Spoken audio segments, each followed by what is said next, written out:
welcome to GIY Sprouts. Some of you might remember our friends the Squirm Squad, which is our vermicomposting bin. Now it's been a few months since we've checked in with the Squirm Squad, and the worms have been doing absolutely great.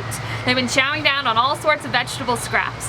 But with the winter fast approaching, I wanted to go ahead and make a video that shows the process of separating the worms from their castings. Let's go ahead and take a look inside of our Squirm Squad bin. So as you can see, I'm actually regrowing some cabbage in here from some of the scraps I fed them. But you can tell that I started this bin back in March, and at the time the paper was really, you know, up to about here. So as you can see, we've lost a lot of volume, and this, you know, the castings level here is quite deep as well. So we have a good amount to go ahead and harvest. So the first thing we need to do is separate the worms from their castings.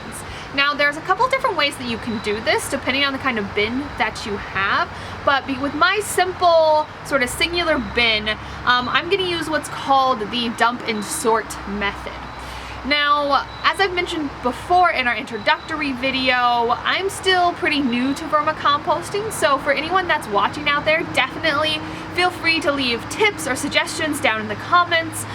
Tell me if I'm doing it completely wrong, any of that kind of stuff. I really want this to be an opportunity to not only learn myself, but for anyone else viewing who's also new to vermicomposting to sort of get all the information that they need in order to have a successful worm bin.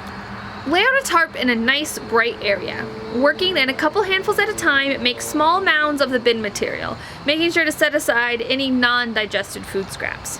So there you can go ahead and see some of our worms. They're at the very top of the pile, but due to their dislike of the sunlight, hopefully here over time they will, in a few minutes, make their way slowly to deeper in the pile. Looks like he is already headed that way.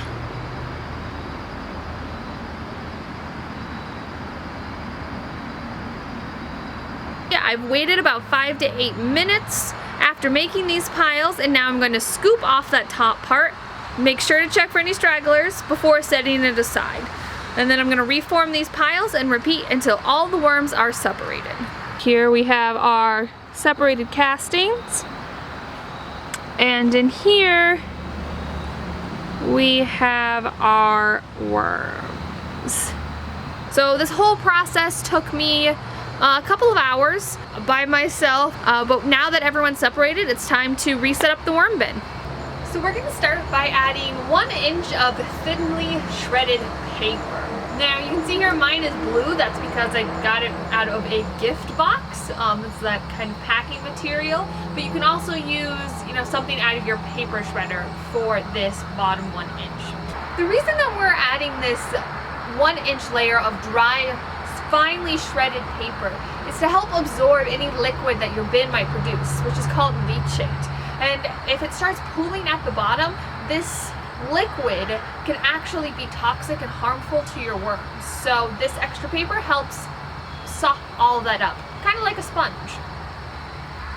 Next we're going to add about 2 inches of wet paper strips. Now you can tell that these are wider strips than what we used before. These have to be made out of newspaper because that's just what I had on hand. And really the ideal wet level that you're going for with these is enough that when you squeeze it, there is some water that comes out, but it's not this full gusher of water that sort of cascades down your hand. And the reason that we want this to be really nice and damp is because the worms are going to be sitting on top of it. And worms are about 80% water, so they really like nice, moist environments. However, you don't want to make it too wet because worms breathe through their skin. So if it's too wet, then you risk drowning them. So a nice, very damp sort of consistency. Next we're going to add some food scraps. What we have here is the leftovers from potato and leek soup. We're going to add a little sprinkling of some dirt to add grit to help aid in digestion, and then we're going to add all of our freshly separated Squirm Squad team members. And the last thing I'm going to add is about 4 to 6 inches of that wider strips of newspaper, and this time we're going to keep that dry. And what this dry layer on top is going to do is a couple of things. One, it's going to help with that water regulation, so we do make sure that we don't get too much moisture in there. It's also going to block out some of the light, because as we just discovered that our worms like it nice and dark. And the other thing is that's going to provide a cover for the food scraps. So when I continue feeding these guys, I'm going to make sure that I dig down into the bin and put all of the scraps underneath that sort of top dry layer. And by putting it underneath this dry layer, it helps prevent any of those problems that you might encounter with your worm bin. Smell, other unwanted insects getting in there, any of that sort of thing. So it's really sort of the nice topping to your worm bin. And then after that, all that's left is to add our lid.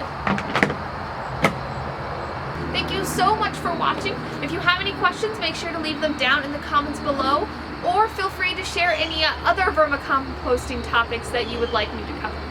Until next time, grow healthy, grow sustainably, grow it yourself.